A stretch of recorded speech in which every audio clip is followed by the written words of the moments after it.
Hey guys, Rise here, bringing you set 4 of SKT versus KT Rolster. And man, this set, this group of games has been sucking the life out of me. It's so exciting. I mean, come on. We got some of the biggest names in StarCraft all playing in this same Pro League match.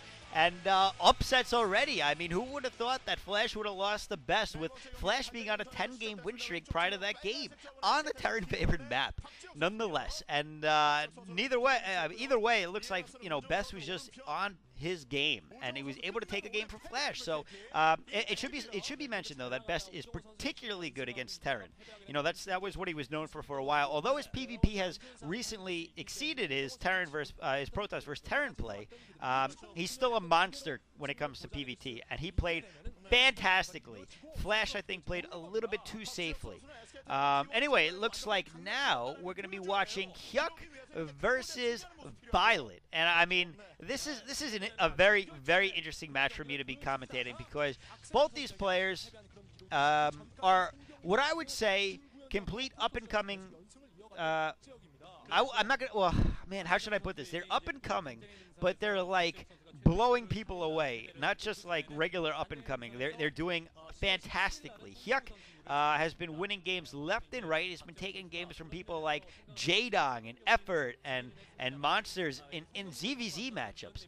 But I'm not entirely sure how he's been doing in ZVP. I'm going to bring up his games in a second. I'm just trying to make sure that I don't spoil myself, so just give me a sec. I probably should have this ready ahead of time. I should mention that they're playing on Heartbreak Ridge, which is a very, very even PvZ map and a lot of fun to watch. Protoss is actually a little bit favored in it, but I wouldn't take too much into account with that one. All right, Violet is actually 3 for 7 out of his last games, but beating some pretty big name players like Hiva, Jangbi, Sky High, losing to Light Shine, and MVP of all people in the OSL prelims. Looks like we're going to see a regular Forge Fast Expand coming from Violet to start things off, as well as scouting out exactly what Hyuk's doing. Hyuk, I think, went for a 12 pool based on the saturation, although I didn't count it. It's all right if I'm wrong, not a big deal. Oh, maybe it's a big deal. I don't know. Hyuk, on the other hand, has, let's see, he is also... Well, no, he's 4 for 7, and if we go back even further, if we go back through all of October, he's 1, 2, 3, 4, 5, 6, 7 for 1, 2, 3, 4, 7 for 11 games. That's a pretty good record, actually, especially when you look at the players that he's been beating. He's beaten Effort, he's beaten Jaedong, he's beaten Stork, he's beaten Quanro, he's beaten Hojaja, which is pretty impressive in my opinion. He's also been, if you go back a little bit further, he's beaten Backho and Great was a great ZVZ player. No pun intended. And so really, Hyuk has been playing very well lately. And I just spoiled the Hyuk versus Jaedong game that I was meaning to commentate. All right, even though I know the outcome, I'm still going to commentate it, I'm pretty sure. I don't think it's too much loss of value if I know the outcome. I'll still commentate it in an unbiased way if possible. All right, so let's get on to the match. I mean, both these players, Violet was actually recommended for me to commentate games from him a while back. I forget by who now. It was a couple of months ago, and I did do some games, or at least one game, of Violet versus like Jaedong or something, where I'm pretty sure Violet lost. But now, Violet, he's been known as a creative player and someone who's been doing well. And frankly, I gotta say, I just haven't watched enough games of either Hyuk or Violet in the past who have been winning a lot of games and playing well to give you enough of a good description about them. And I'm kind of sad about that. But at the same time, that makes me very excited to commentate this match, because I know that both these players have been doing well and have been making waves, so it should be a lot of fun watching them play against each other. Now, Hyuk, of course, is the guy that I called was going to destroy everybody in 2009 and has been doing a pretty good job. He even made the TL power rank, which is amazing in itself. Who would have thought they'd see Hyuk on that? I don't think anyone. Ranked at number 9 on that right now. Pretty cool. But, at the same time, it's still, in the end, it's Hyuk. So will he end up Hyuking everybody and make us all believe that he was going to destroy everybody in 2009? Or will he start to fall apart under the pressure of, hey, he's been playing so great lately. Look at him. Oh, no, there's too much pressure, but he's watching me. I'm going to Hyuk myself. Now, I don't know personally what's going to happen in this match.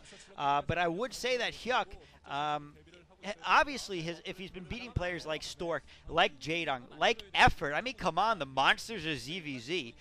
If he's the people that you don't expect to see lose ever in ZVZ, both Effort and Jaedong have, I think, hit like 80% win rate in ZVZ. The fact that he's been taking games against players like that and a player like Stork really leads me to believe that, hey, he may have actually gotten over his own Hyuking, and now he's Hyuking everybody else, and that's fantastic because he's a lot of fun to watch, really. Whether it's to make fun of him or whether he wins game, I mean, you cannot help but like the guy.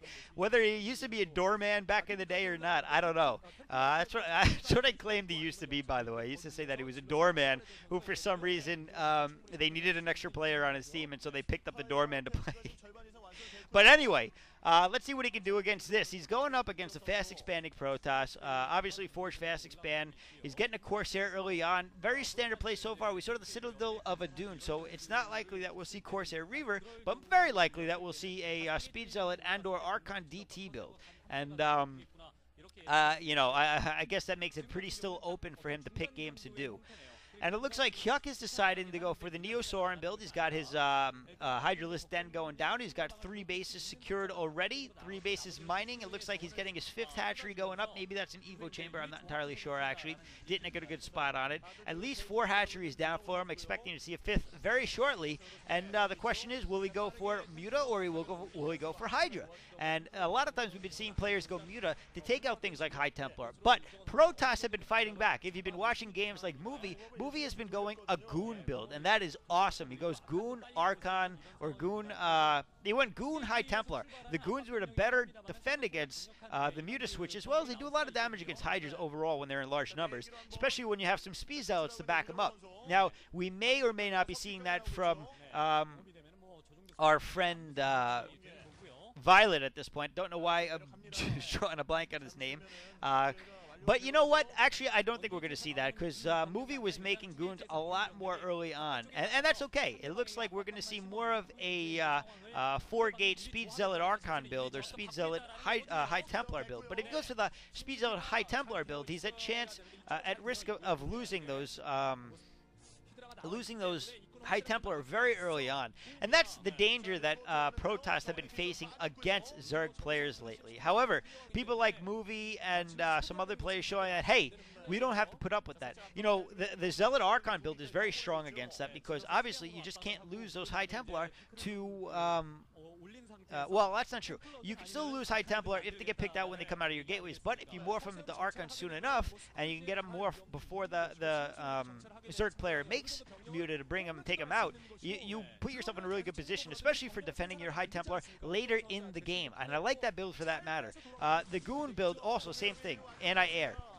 However, right now we're seeing purely Speed Zealots, and really I don't know if that's going to be enough against what Hyuk is sending at him with a Hydraling build. And Hydraling is pretty interesting, especially against something like a you know, just Speed Zealot Templar build. We are going to see Templar out on the field. So the first Templar is out. It looks like he's not actually going to be switching that to an Archon right now. And DT's out on the field as well. All right, so great play by Violet, making sure that Hyuk has to have Overlord speed. Hey, spend that money on Overlord speed, otherwise I'm going to make you pay.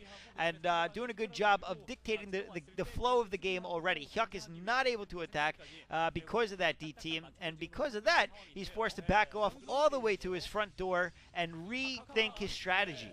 And oh, no way! Violet making a Dark Archon. No way. Are we going to see a Maelstrom High Templar Psionic Storm at the same time? I don't know why I said High Templar. You know who storms.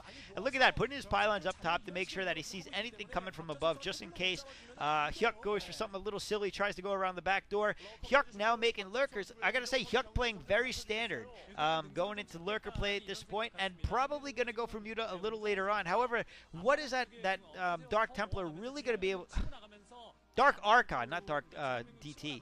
What is that Dark Archon really going to be able to do against Hydra Lurker right now? Which is what we're seeing. And Hydra Lurker, Ling Lurker, whatever you want to call it, is probably going to make those Hydras into Lurkers when he's got the gas. So let's just say Lurker Ling. I don't know why I switched the order up. With a Dark Templar. Dark Archon. What the hell? See, we see it so rarely that I can't even say it right for some reason. The big red cloud, the devil himself, coming out in the form of a Dark Archon. And some Scourge out on the field to deal with Corsairs as well. And right now, oh man, look at this. We got Lurker going up. Lurker, Hydra Ling. This is a very nice unit composition. I really do like it coming from Hyuk. And it's going to be very effective against all those Zealots. Oh man, that will take out Zealots faster than almost anything else. And only a couple of High Templar. I see 2 High Templar. Oh, he's got to watch out. That Lurker is in the range of the cannon. He does fix it, though. Only a couple of High Templar. They're not going to be able to storm that much. And with that amount of Zealots, he's really got the wrong unit composition to be going up against Hyuk like this. And with SKT being in a 2-to-1 game advantage, will this go to an ace match? I don't know. Now we got Muta out on the field.